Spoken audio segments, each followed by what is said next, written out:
بڑے عظیم ہیں. ہمیں دو وجہ سے اللہ رب العزت کی عظمتیں دلوں میں بٹھا لینی چاہیے. ایک بات یہ ہے کہ مرضی ہر حال میں اللہ رب العزت کی پوری ہوتی ہے. پہلی بات کیا کہ مرضی ہر حال میں اللہ رب العزت کی پوری ہوتی ہے. دیکھیے حضرت آدم علیہ السلام اور اماں حوا یہ چاہتے تھے کہ ہم جنت سے باہر نہ نکلے،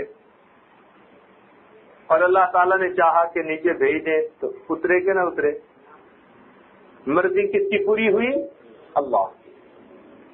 حضرت نوح علیہ السلام چاہتے تھے کہ میرا بچہ بچ جائے، نہ ڈوبے. نصیحتیں کر رہے ہیں یا بنی ارکب معنا ولا تکن من الکافرین،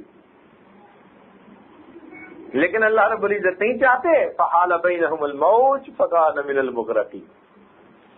باپ کی آنکھوں کے سامنے ایک موج اٹھی، غرق کر کے رکھی. مرضی کس کی پوری ہوئی؟ اللہ رب العزت. حضرت ابراہیم علیہ السلام بیٹے سے محبت کرتے ہیں جو بہت عزیز ہے، بہت پسندیدہ ہے، لیکن قربانی کا حکم ہوا. اب وہ چاہتے ہیں کہ بیٹے کو قربان کریں، اس کے لیے چھری بھی تیز کر لی.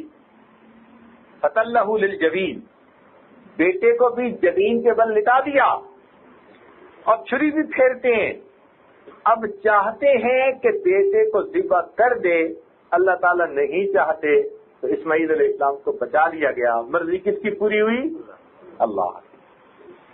سیدنا رسول اللہ صلی اللہ علیہ وسلم جو اللہ کے محبوب ہیں، ہمارے آقا ہیں، انسانوں جنوں ملائکہ سب کے امام ہیں، کتنی عظیم ان کی شان ہے. وہ ایک مرتبہ ارادہ فرما لیتے ہیں کہ میں آئندہ شہد نہیں پیوں گا.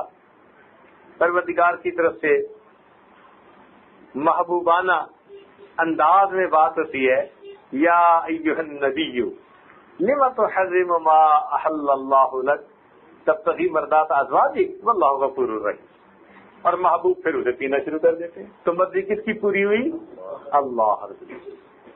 تو یہ بات اللہ رب العزت ہی کو سجتی ہے کہ ہر حال میں، ہر معاملے میں مرضی اسی کی پوری ہوتی ہے. ہم سب عاجز بندے ہیں، ہماری تو بات ہی کوئی نہیں.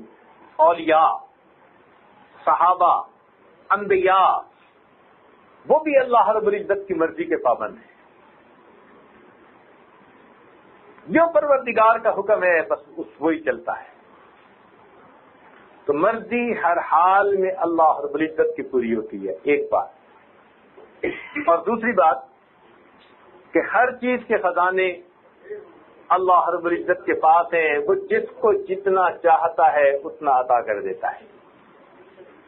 آپ نے کئی دیکھے ہوں گے بڑے عقل والے ایلیٹ قسم کے لوگ بڑی پلاننگ کرتے ہیں کاروبار کی، مگر ساری عمر قرضوں کے اندر رہتے ہیں.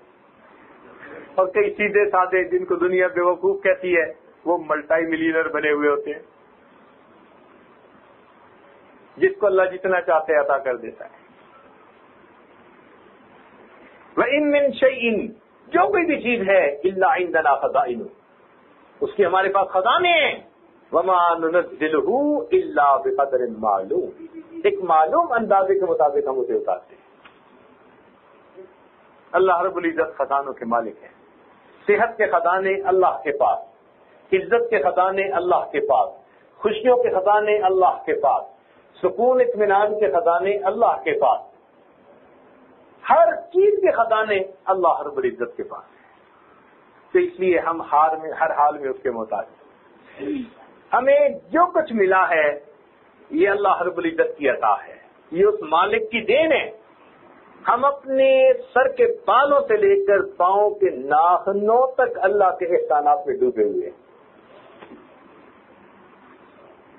محترم جماعت، آپ غور کیجئے، اگر اللہ رب العزت بینائی نہ دیتا ہم اندھے ہوتے، اگر گویائی نہ دیتا ہم گنگے ہوتے، اگر سماعت نہ دیتا ہم بہرے ہوتے، اگر عقل نہ دیتا ہم پاگل ہوتے، اگر صحت نہ دیتا ہم بیمار ہوتے، اگر عزت نہ دیتا ہم ذلیل ہوتے، اگر مال نہ دیتا ہم فقیر ہوتے، اگر اولاد نہ دیتا اللہ ولد ہوتے۔